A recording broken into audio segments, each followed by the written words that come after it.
I used to work at McDonald's when I was 16 years old. And this is a time when I was mad and I was angry with the world. I was angry with God, everything. I felt like the things that life dealt me just sucked. I felt like everybody was on this train going somewhere and I was just like on this donkey and just going real slow, going nowhere. With no hope, no opportunities, just nothing. And yes, music was definitely my crutch, definitely where I saw my solace and my peace, but it wasn't enough.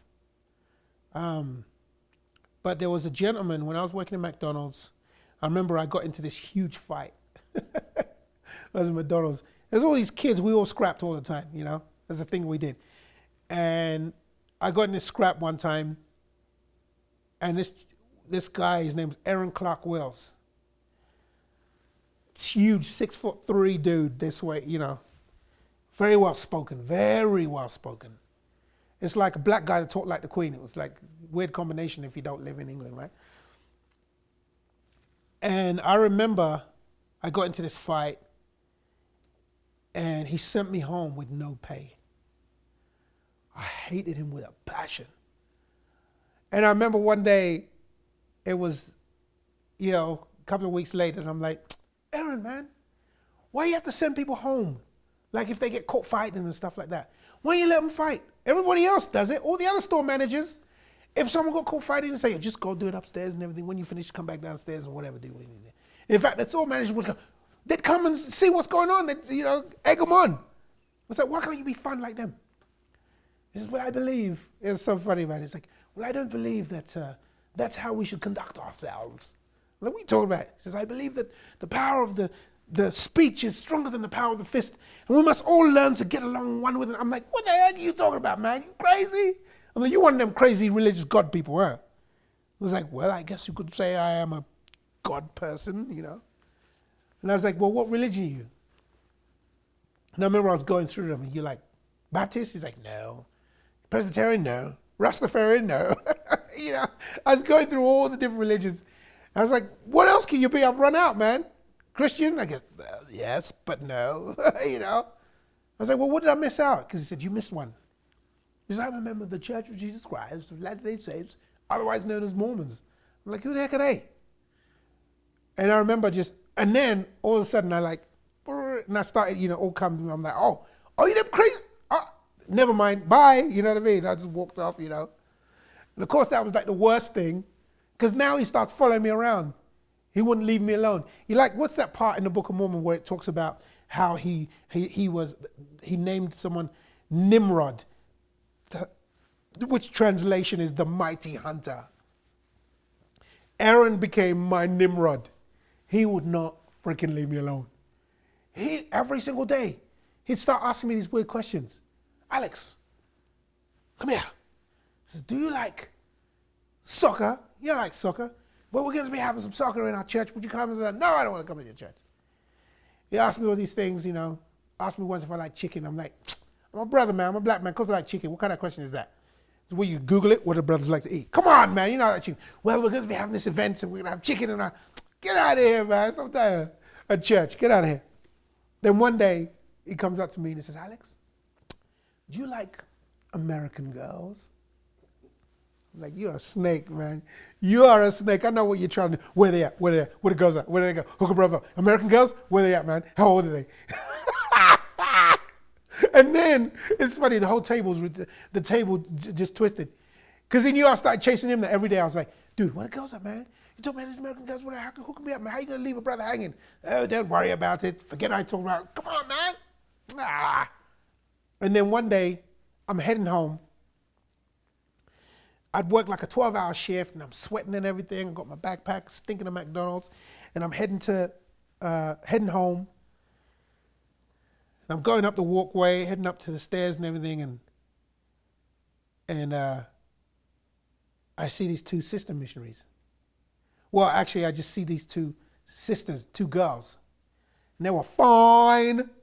They were cute, and they both had these black badges on, and I'm like, Aaron, man, you're a snake. Aaron, what the heck? I see what you're doing. I was just whispering, Aaron, You know, it's like, hi, we're members of the Church of Jesus Christ, United States. Can we come? I'm like, yeah, come in. And they start teaching me the gospel. And I want to back up just a little bit. When I was about 13, 14, 15, I used to have these really, really bad nightmares about dying. It was like the same reoccurring dream. You know, it's one thing when you have a nightmare, and you wake up in the morning, you shake it off, you're like, oh, I had a nightmare, whatever. But it was the same one over and over. Like I started thinking that there's something wrong with me. You know what I mean? That it's like, I need to go see somebody. You know what I mean? It was like that bad. And then I was too scared to go to sleep, never turn the lights out. I was always scared, always having these bad feelings in my room and stuff like that. So I was just like, you know, then it just kind of messed me up. I had sleep apnea. I couldn't sleep and stuff like that because I was too scared to close my eyes. And these terrible dreams. And so now fast forward into when the sisters came and they started teaching me the gospel, you know.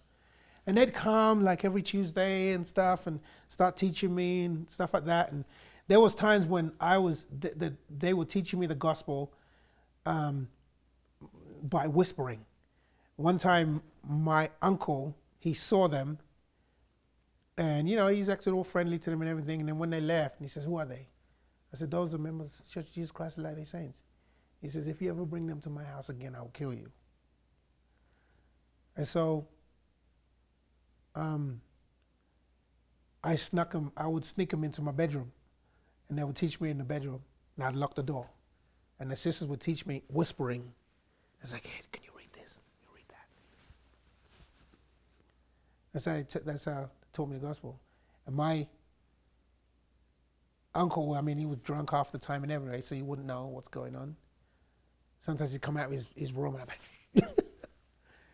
and so they started teaching me the gospel. And I remember there was a point where my goal was to not have them come back again. And I was going to politely tell them to stop coming. So that was my goal, but God had different plans. So I was looking at my watch and pretending I was bored and stuff like that, you know. And finally, I could tell that they got the message. And then I remember saying to them, you know, or them saying to me, hey, look, you know, we can tell this is probably not working, so we're just gonna go, okay? I was like, yeah, no problem, you know. And so they packed up their bags and everything, and all the paraphernalia and all the plan of salvation stuff on the floor, you know. And they'd come and I remember one of the sisters shook my hand and she said goodbye and she heads out to the door. And the other sister, she shakes my hand and she's heading out to the door, you know. But as she's heading out, she stops at the door and she has her head bowed. And I remember thinking, well, what's going on, you know? And I remember it felt like just the longest time, you know? I was like, Sister Thompson, are you okay, you know? And she's like, oh, I'm fine, you know? And she comes back and she's got tears like coming down her face, you know? And she was just like, you know, I was like, are you okay? She was like crying and everything. She's like, yeah, you know, these are tears of joy. And I just want to thank you for letting me come and teach you and share the gospel with you, you know? And then she said something about which she bore a testimony, you know? And she said, thank you so much for coming here. And she started talking about how, you know, she knows that Jesus Christ lives and that he died after 3 days, he was resurrected, and that we'll all live again after death. And I remember like, what? Wait, what? What did you say? She said, we'll live again after we die. I'm like, wait. Can you come back? Go get your sister to come back. She's already left. I said, come back. And she sat down. They both sat down in front of me, and I was different, you know? I felt like King Lamoni, who just like had nothing to say for like, you know, for hours. Because it was something, that was what connected me. Because I was afraid of dying. And all my dreams, that it would show me dying, and then I would just turn into a skeleton, and that was a clean version, and I'd just be dead. So I didn't think there was anything else after this. So when she said that, I said, can you talk to me more about this? About dying? I didn't even want to talk about it. She said, do we live again after we die? She said, yes. I said, how do you know?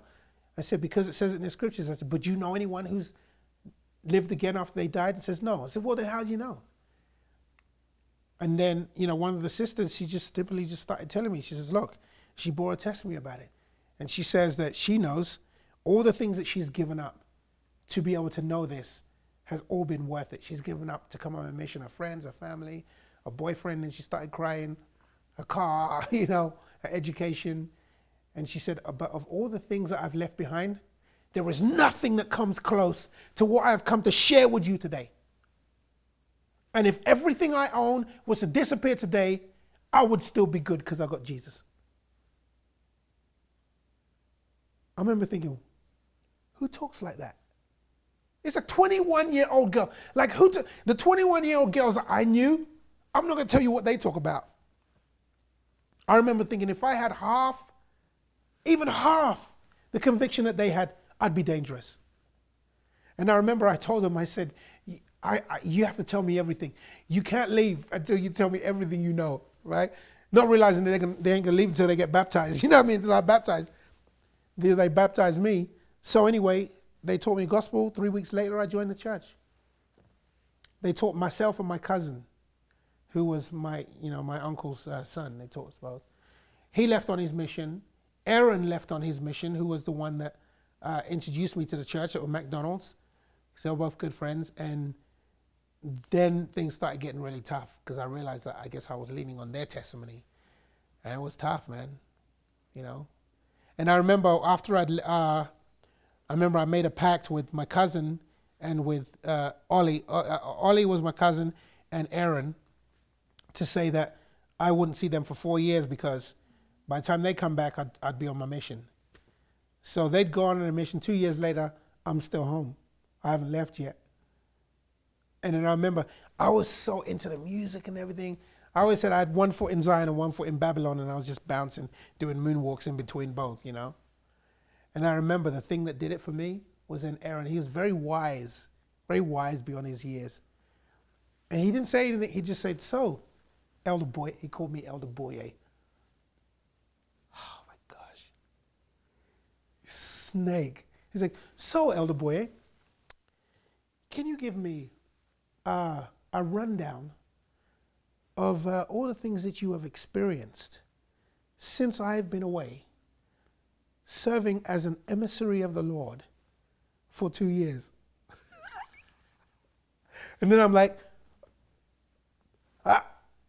what?